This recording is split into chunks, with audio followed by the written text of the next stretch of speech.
Азия. Для большинства кладоискателей это почти пустое место на карте. Слышал про клады викингов, про сундуки испанских галеонов, а про то, что творится под землей в Израиле, в Китае, в джунглях Камбоджи, вряд ли. И зря.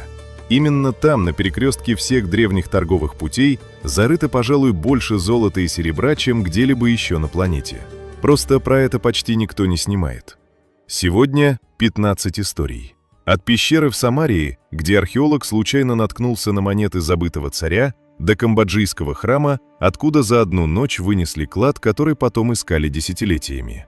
Будут монеты, из-за которых дрались с полицией. Будут монеты, ради которых целая деревня устроила настоящую золотую лихорадку. И будут такие, что стоят сущие копейки, а переворачивают представления об истории целых цивилизаций. Есть версия, что под землей Азии до сих пор лежит больше, чем уже нашли за всю историю раскопок. Проверить это невозможно. Но каждая следующая находка только подтверждает, искать там еще есть что. Начнем с земли, где закопано, кажется, больше всего на квадратный метр, с Ближнего Востока.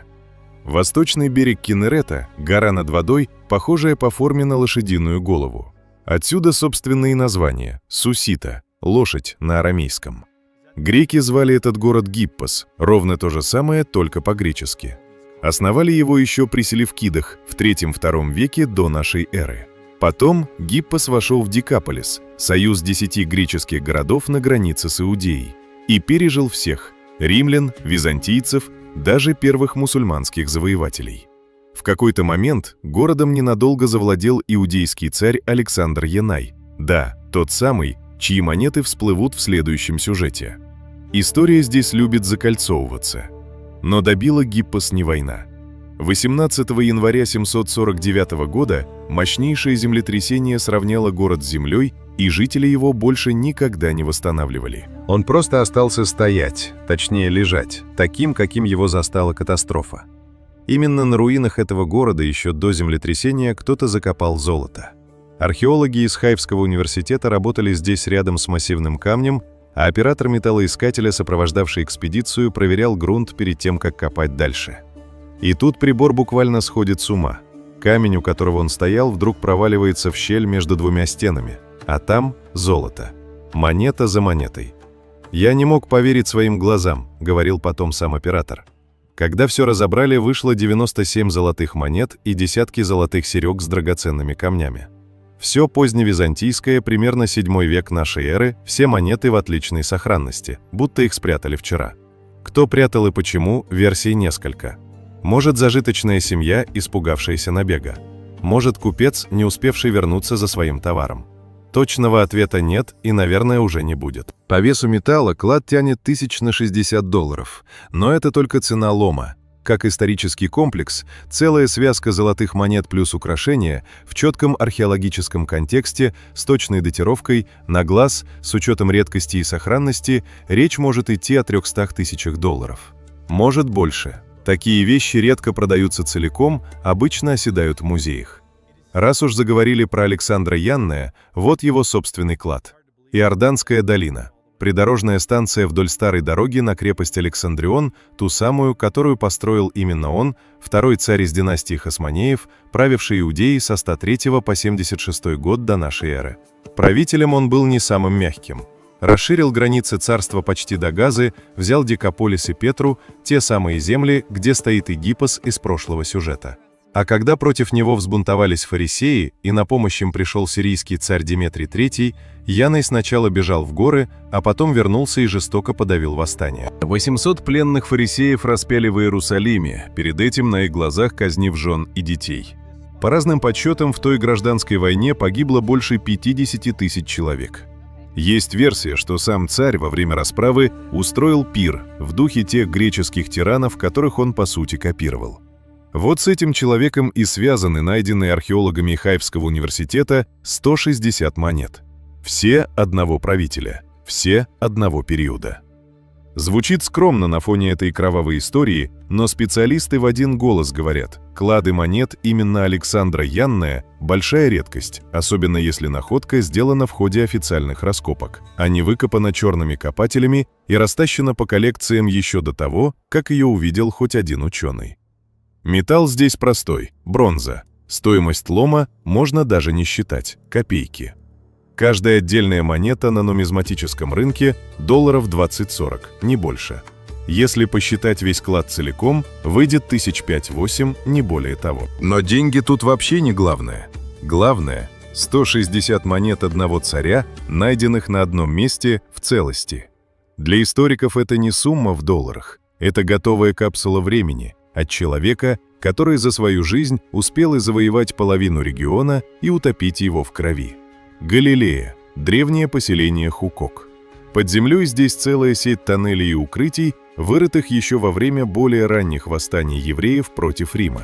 И вот археологи забираются в один из самых дальних, самых узких проходов, и в яме, вырытой прямо в конце тоннеля, находят монеты. Всего 22, медные. Казалось бы, мелочь, но когда монеты очистили, на них проступили портреты императоров Констанция II и Константа I. А это значит, клад спрятан не во время известных восстаний, о которых пишут в учебниках, а во время куда менее известного восстания Галла 351-352 годы нашей эры. Последнего восстания евреев против Рима, о котором сохранилось до обидного мало исторических свидетельств. По словам археологов, тайник выбрали с расчетом. Маленькая яма в конце извилистого прохода, туда, где случайно не наткнешься. Значит, владельцы планировали вернуться. Не вернулись. С точки зрения металла эта находка не стоит вообще ничего. 22 медные монеты IV века на рынке древностей не редкость. Зато с точки зрения истории это едва ли не единственное материальное свидетельство события, которое почти стерлось из памяти. Иногда самый маленький клад рассказывает самую большую историю. А теперь другой масштаб. Древняя гавань Кесарии, построенная еще царем Иродом 2000 лет назад. На дне, среди обломков затонувших кораблей, ныряет группа обычных любителей подводного плавания. Не археологов, просто людей с аквалангами, которые ходят сюда регулярно. И в какой-то момент дно буквально усыпано золотом. Больше 2000 золотых монет, динары, полудинары, четверть динары, эпоха фатимидов и позже крестоносцев. Эти два периода в истории Кесарии стоят рядом не случайно. Город был одним из ключевых портов на пути из Египта в Европу. Через него шли и налоговые сборы, и жалования для войск, и товары купцов. По одной из версий, здесь затонуло судно, перевозившее как раз такую казну. Зимние штормы веками перемешивали песок на дне, а потом однажды просто открыли то, что скрывали столетиями. Это оказалась самая крупная находка золотых монет за всю историю Израиля. Официальная оценка на момент находки от $1 миллиона до $2 миллионов. Не моя прикидка, это цифра, которую тогда называло само управление древностей. Для сравнения, на такие деньги можно купить не одну квартиру в центре Тель-Авива, а несколько подряд. И что важно, эти дайверы поступили правильно. Сразу сообщили о находке властям, они начали распродавать монеты по одной. Государство наградило их. Иногда честность окупается буквально золотом.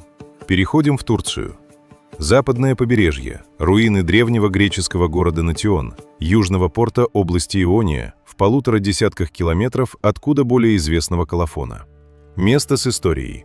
Еще в 406 году до нашей эры прямо у берегов Натиона произошло одно из морских сражений Пелопоннесской войны. Битва при Нотии, афиняне против спартанцев. А несколькими десятилетиями позже, когда персы усилили влияние в регионе, через эти воды и эти земли потекли уже персидские деньги. Раскопки здесь ведет Мичиганский университет, команда под руководством профессора Кристофера Ратте копает эллинистический дом. Обычный жилой двор, каких десятки на этом раскопе. Под полом маленький керамический сосуд. Внутри 50 золотых монет, персидские дарики, чеканка конца V – начала IV века до нашей эры. Возраст – 2500 лет. Дарик – это была военная валюта Персидской империи, ей платили наемным солдатам. По подсчетам древнегреческого историка Ксенофонта, один дарик равнялся месячному жалованию одного воина. Значит, найденных монет хватило бы, чтобы месяц кормить 500 солдат. Есть версия, что клад спрятал военачальник или чиновник во время одного из политических кризисов того времени. Регион как раз постоянно переходил из рук в руки, от греков к персам и обратно, и просто не смог за ним вернуться. По весу золота это чуть больше $54 000. Но для коллекционеров древних персидских монет, особенно в такой сохранности и с точным археологическим контекстом, реальная цена куда выше. Эксперты оценили бы это примерно в $150 тысяч. Находку официально опубликовали только в 2025-м, спустя пару лет после раскопок, потому что именно столько времени у турецкого министерства культуры ушло на разрешение обнародовать результат. Из Малой Азии двигаемся дальше на восток, туда, где золото прятали не только от врагов, но и от собственных богов. Штат Телангана, буддийский памятник Панигири. Раскопки самые обычные, плановые, никакой сенсации никто не ждал. И тут глиняный горшок. Внутри 3730 монет, свинцовые. Датировка 3-4 век нашей эры, эпоха династии Икшваку, которая пришла на смену куда более известным Сатаваханам и правила частью юга Индии, активно покровительствуя буддизму. На монетах изображение слона и символа города Уджайна. Казалось бы, 3 с лишним тысячи монет. Это должен быть жирный заголовок с суммой в долларах. Но свинец – один из самых дешевых металлов вообще. Весь клад по цене лома – это буквально копейки, даже считать неудобно. Зато с исторической точки зрения это одна из крупнейших находок буддийской нумизматики в Индии. Такие монеты часто чеканили как раз для пожертвований в храмы, не как деньги в привычном смысле, а как ритуальный жест. 3730 таких жестов, зарытых в одном горшке почти 2 тысячелетия назад. Здесь тот редкий случай, когда сумма в долларах вообще ни о чем не говорит. Ценность клада не в металле. Она в том, что 3000 с лишним человек когда-то принесли эти монеты в одно и то же место, и это место сохранилось нетронутым до наших дней. Другой храм – другая история. Полное название – Тируванайкавал, слоновая роща на тамильском. И это не просто красивое имя. По территории храма до сих пор ходит настоящий священный слон. Построил его царь Коччинганан из династии Чола. По легенде, правитель с красными глазами, который за свою жизнь возвел 70 храмов Шивы. Храм посвящен богине Ахиландешвари, супруге Шивы, и считается одним из 5 великих храмов стихий. Именно этот отвечает за элемент воды. По легенде, богиня однажды получила от Шивы особое тайное знание, а сам он преподнес ей серьги в форме колец, чтобы уравновесить избыток энергии в ее святилище. За 1500 с лишним лет храм перестраивали не раз. Во время очередного такого ремонта рабочие укрепляли стену. На глубине около 2 метров лопата уперлась во что-то твердое. Медный горшок. Внутри больше 500 древних золотых монет. Специалистов вызвали сразу. Вскрытие кубышки прошло уже в присутствии археологов. Редкий случай, когда клад достается науке в целости, а не растаскивается по карманам еще на этапе находки. Общий вес золота – 1716 граммов. Ученые предполагают, что это могли быть накопленные за столетия пожертвования прихожан. Люди, которые могли себе это позволить, жертвовали храму золотые и серебряные монеты, украшения, даже недвижимость. По текущему курсу золота это чуть больше 220 тысяч долларов только по весу металла. С учетом древности, храмового происхождения и того, что клад сохранился целиком, реальная стоимость, по грубой прикидке, может доходить до 350 тысяч долларов. И в отличие от многих подобных находок, здесь точно известно, для чего копили эти деньги. Не для войны, не ради спасения от врага. Просто больше 1000 лет подряд люди несли золото в один и тот же храм, посвященный богине воды. Переходим на остров. Шри-Ланка, 1885 год. Еще до всякой научной археологии в привычном смысле, местные находят в Мулайтиву глиняный горшок с 51 монетой. Формально это самый первый задокументированный монетный клад острова из тех, что дошли до наших дней в виде записи, а не легенды. С тех пор находки посыпались одна за другой. Нальюр, Валипурам, Анурадхапура, Тиссамахарама. Ученые постепенно поняли, север Шри-Ланки был крупным торговым центром буддийского мира, куда стекались монеты со всей Азии, а со временем здесь же нашли и следы римской торговли. Остров, оказывается, был куда более включен в мировую экономику древности, чем принято думать. По самой находке в Мулайтиву данных сохранилось немного, только количество монет и место. Век с лишним назад информацию фиксировали не так подробно, как сейчас. Ни точный металл, ни вес в источниках не указаны, поэтому оценивать ее в долларах значит просто гадать, а гадать в сценарии мы себе не позволяем. Ценность здесь другая – это точка отсчета. С нее, по сути, началась вся наука о монетах древней Шри-Ланки. Все остальные клады острова – уже ее продолжение. С острова в сторону Юго-Восточной Азии. Там истории пойдут совсем другого масштаба. Провинция Пхатхалунг – обычный участок земли, который хозяин готовит под плантацию масличной пальмы. Трактор пашет землю, и вдруг из земли начинают появляться золотые пластины. Хозяин везет находку к местному ювелиру. Тот подтверждает – золото настоящее, причем чистейшее – 99,99%. Новость разлетается по деревне за несколько часов. И начинается то, что местные потом назовут «золотой лихорадкой». Сотни человек из соседних деревень и даже других провинций съезжаются копать один и тот же участок. К моменту, когда о находке узнает Департамент изящных искусств и приезжает на место, из земли уже выкопаны сотни золотых пластин, браслетов, самородков, статуэток Будды, шпилек, корон и подвесок в виде насекомых и других животных. Возраст находки – больше 800 лет, предположительно эпоха морской империи Шривиджая. Версий о происхождении клада несколько, и они друг другу противоречат. Одни местные жители вспоминают, что здесь когда-то находили остатки старого китайского судна и связывают золото с ним. Другие уверены, что пластины были частью пожертвования. Золото везли, чтобы покрыть купол пагоды в соседней провинции, той самой, что была построена в 1093 году.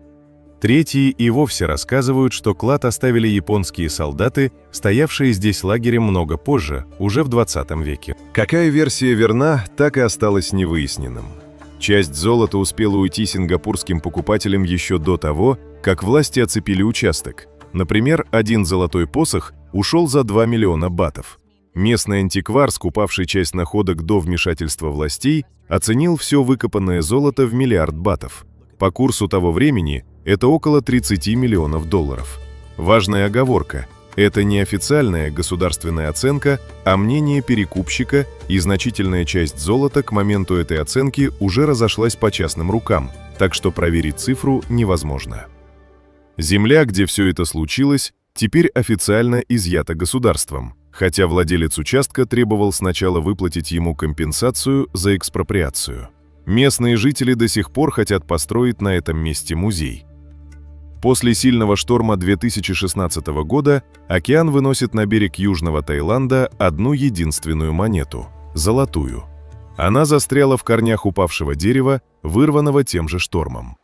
Находку изучают, и выясняется – это ауреус – золотая римская монета, отчеканенная в правлении императора Домициана, конец 1 века нашей эры. Одна монета, казалось бы, мелочь на фоне всех этих тонн и килограммов. Но именно эта монета стала первой известной находкой римского золота во всей Юго-Восточной Азии.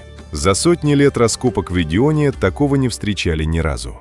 Есть версия, что монета попала сюда через цепочку торговцев. Рим, дальше Индия, дальше морем в сторону Китая, и где-то на этом длинном маршруте затерялась или была потеряна.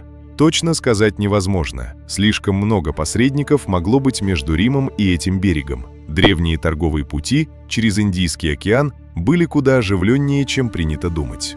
По весу золота монета стоит меньше $1000. Но как артефакт, доказывающий, что римские деньги реально доходили до этих широт, на специализированных аукционах такая уникальность, по грубой прикидке, может стоить от 80 до 100 тысяч долларов. Иногда одна монета говорит больше, чем тонна бронзы. Анкор-Барей, Камбоджа, 2011 год. У восточных ворот древнего поселения находят клад, по местным данным, свыше 2000 серебряных монет с изображением восходящего солнца.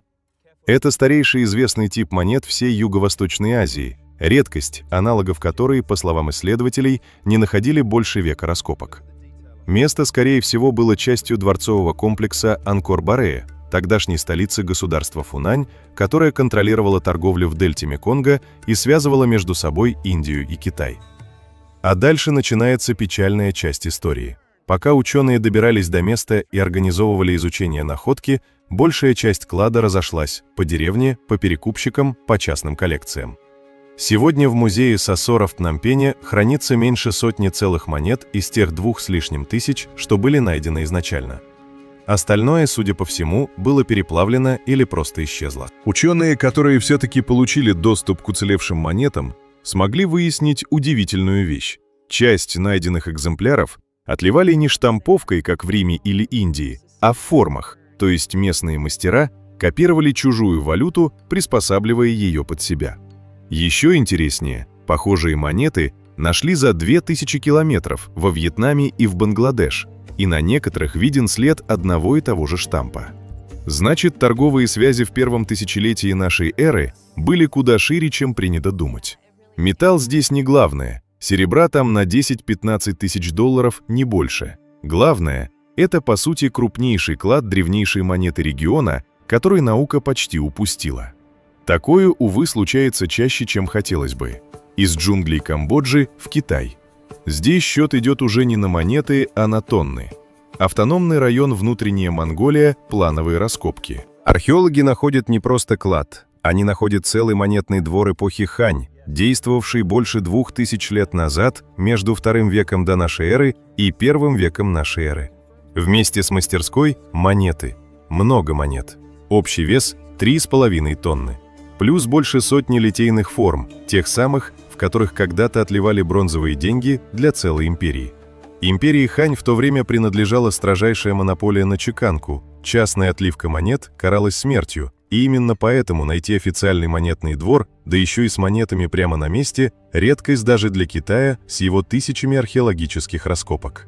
По металлу бронзовый лом такого объема стоит недорого – $1014, если считать по цене вторсырья. Но кто вообще будет переплавлять уникальный монетный двор 2000 лет спустя? На глаз, с учетом и монет, и форм, и самой редкости такой находки, весь комплекс может стоить от 300 до 500 тысяч долларов, если бы вообще существовал рынок для таких вещей. Настоящая ценность в другом. Найти монеты – обычное дело.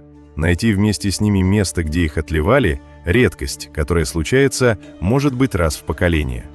Это как найти не просто деньги, а сам печатный станок, на котором их делали.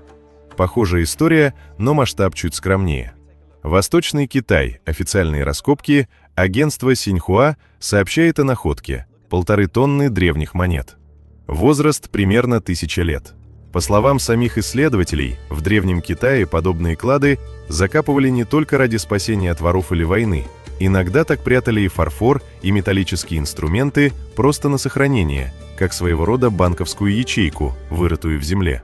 Это была обычная практика для зажиточных семей – держать сбережения не в монетном дворе и не у ростовщика, а в земле под собственным домом. Точный состав правителей и период чеканки монет на момент публикации еще уточнялся.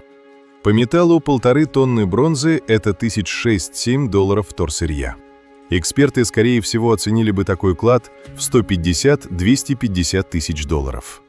Но, как и с большинством подобных находок, реальный ценник тут условность, просто потому, что такие вещи не продаются. Они пополняют музейные фонды. Провинция Шэньси, деревня Наньчжоу. Крестьянин по фамилии Джан строит себе дом, разравнивает лопатой землю под фундамент и натыкается на тайник на глубине в полметра. 459 килограммов монет. Два разных вида – прямоугольные и круглые, и у каждой монеты в центре отверстие. По типу и чекану специалисты датировали клад временем императора Ван Мана, того самого, что на короткое время сверг ханьскую династию и правил под своим собственным именем. Кстати, именно при Ван Мане в оборот вошли и знаменитые монеты-ножи, так что найденный клад пришелся ровно на эпоху, когда деньги в Китае меняли форму едва ли не каждый год. А вот тут начинается по-настоящему занятная история. За 14 лет своего правления Ван Ман провел 5 денежных реформ подряд. Китайская экономика такого хаоса, кажется, не видела ни до, ни после.